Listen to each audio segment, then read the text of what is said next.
an edge, or an end. 13.8 billion years ago, there was a mighty explosion. Every speck of the universe's energy jammed into a very tiny point, and the forceful big blast from this extremely dense point created matter and the billions of galaxies of our mysteriously infinite universe. Infinite. Well, this is where the big questions arise. If you were able to get to the edge of the universe, what would happen to you if you exceeded the outer boundaries? Is there an end to the universe? In this video, we will reveal the truth about the edge of the universe, so stay tuned until the end as we embark on an amazing adventure.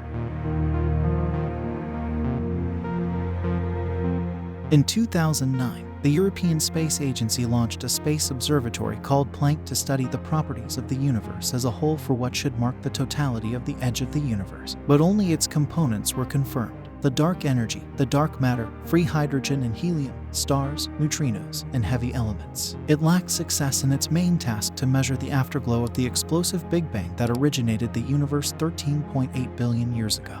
To answer the recurring question of what is beyond the universe, let's take an in-depth look at the universe and its components, its size, and its extension. The universe would definitely not have an external part if it were only defined as all the elements that could possibly exist in all of space and time. You might also want to imagine the universe having an exact size and imagining something outside that volume. In that case, whatever is outside has to be included in the universe. Although there appears to be an outer part to our observable patch of the universe, the current width of the observable universe is about 90 billion light-years. And, presumably, beyond that boundary, there are a slew of other random stars and galaxies that don't appear to mark the edge. The observable universe is bounded by a cosmic horizon, much like the horizon at sea. Just as we know there's more ocean over the horizon, we know there are more galaxies beyond the cosmic horizon. Their light simply hasn't had time to reach us yet.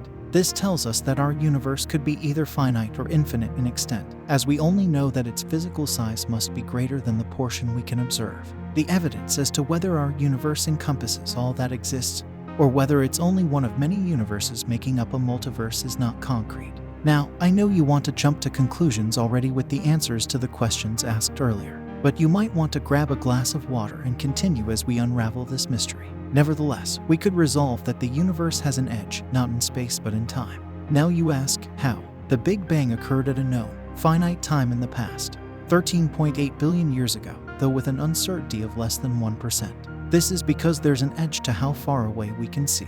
Even at the speed of light, the ultimate cosmic speed limit, there's a fundamental limit to how far back we can see. The farther away we look, the farther back in time we're able to see. Here's what we see as we approach the edge of the universe. Today, we see the universe as it exists 13.8 billion years after the Big Bang. Most of the galaxies we see are clustered together in galactic groups and rich clustered, separated by enormous regions of mostly empty space known as cosmic voids. The galaxies within these groups are a mix of spirals and elliptical, where a typical Milky Way-like galaxy forms an average of about one new sun-like star per year. The majority of normal matter in the universe is made of hydrogen and helium, but about 1 to 2% of normal matter is made of heavier periodic table elements, allowing the formation of rocky planets like Earth and complex, even organic, chemistry. While there are diverse kinds, some galaxies are actively producing stars, some have active black holes, and some haven't produced any new stars for billions of years. The galaxies we view in space on our TV screen,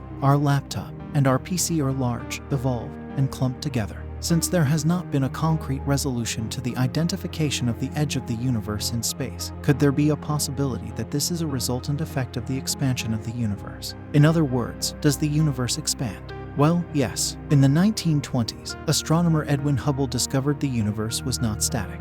Rather, it was expanding, a discovery that revealed the universe was apparently born in a Big Bang. Thereafter, it was long thought that the gravity of matter in the universe was certain to slow the expansion of the universe. Then, in 1998, the Hubble Space Telescope's observations of very distant supernova revealed that a long time ago, the universe was expanding more slowly than it is today. The universe's expansion continues today due to dark energy, a hypothetical form of energy that exerts a negative repulsive pressure, acting as the inverse of gravity and accounting for 72% of the universe's total mass energy density. The expansion of the universe means the distance between galaxies is growing. Although Einstein's theory could easily describe a universe with no edge or one that curves back on itself like the surface of a football, later confirmation would be to observe the same galaxies on opposite sides of the universe when you look far enough away with your telescopes. Think of the expanding universe as a raisin bread model. Assume you have a ball of dough with raisins all over it. Now imagine that the dough leavens, expanding in all directions. You could also choose to further your imagination by seeing this happen in a zero-gravity environment, like on the International Space Station. Now, if you place your finger down on one raisin, what do you see the other raisins doing? The closest raisins to you will appear to move slowly away from you as the dough between them expands. Therefore, raisins that are farther away will appear to be moving away faster, as there's more dough between them and you than the closer raisins. Raisins in the distance will appear to be moving faster. Now, in our illustration here, the raisins are like galaxies or bound groups or clusters of galaxies, and the dough is like the expanding universe. But in this case, the dough that represents the fabric of space cannot be viewed or directly observed, doesn't actually get less dense as the universe expands, and simply provides a stage for the raisins, or galaxies, to inhabit. How quickly does the universe expand that scientists are unable to reach the universe's end in space? According to the Astrophysical Journal, researchers using the Veteran Space Telescope have estimated that the expansion rate of the universe is 73 kilometers per second per megaparsec, plus or minus 1. That means that if you look at an object that is 1 million parsecs away, the expansion of the universe would make it look like it is moving away from you at 73 kilometers per second, which is over 163,000 miles per hour. The latest data is now understood to have a probability of over 1%. The problem is that a completely different estimate of the speed of the universe's expansion just 400,000 years after the Big Bang estimates the expansion to be 67.5 kilometers per second per megaparsec, plus or minus 0.5. The tension between the two measurements has just grown and grown in the last few years. Reasons why these two numbers don't match are not known, and there is only a 1 in a million chance that the tension between them is a fluke. Therefore, the insinuation that there might be something else out there has yet to be concluded.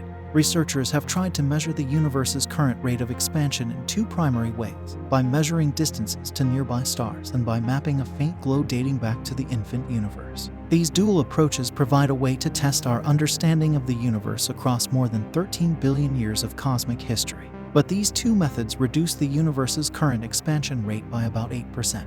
That difference might not sound like much, but if this conclusion is real, it means the universe is now expanding faster than even dark energy can show, meaning some breakdown in our accounting of the cosmos. To imply that the universe is accelerating actually means that if you watch an object as the universe expands, it will not only continue to increase in distance from you, getting farther and farther away, but the light that you get from this object will continually show an ever-increasing redshift, which makes it appear as though it's rising faster away from you. In actual fact, though, the redshift is a result of the expansion of space, not the galaxy speeding away from you faster and faster. If we were to actually measure the expansion rate over time, it is still decreasing and will eventually asymptote to a finite, positive, and non-zero value. That's what it means to live in a dark energy-dominated universe. Over the next decade, astronomers will expand their approaches to studying the expansion of the universe, and new and upcoming observatories will hopefully provide enough data to make us understand what's going on with the universe that we are yet to comprehend. This will most likely prompt us to ask, how would the universe end? It is expected for anything with a beginning to have an end. Therefore, since there is an unresolved fact to prove the exact edge of the universe, an end should be known. How will the universe end? Until rather recently, astronomers believed the cosmos would repeatedly expand and break down in an infinite cycle of cosmic death and rebirth. But the most valid proof points to a distant Armageddon filled with more existential dread and havoc than the Holy Book of Revelation. Trillions of years in the future, long after Earth is destroyed, the universe will drift apart until galaxy and star formation cease. Slowly, stars will fizzle out, turning the night skies black. All suspended matter will be gobbled up by black holes until there's nothing left. Finally, the last traces of heat will disappear. Instead of meeting its end through fire and brimstone, the cosmos will likely succumb to heat death. Astronomers call it the Big Freeze. Wow, it was really an amazing ride in space. Understanding the universe, its beginning, and its end. I am sure you would love to see more amazing facts about the wonders of space that would sweep you off your feet. Thanks for tuning into StarBurst. We hope you've enjoyed this video and learned something new about our incredible universe. Don't forget to subscribe to our channel for more exciting content and hit the notification bell so you never miss an episode.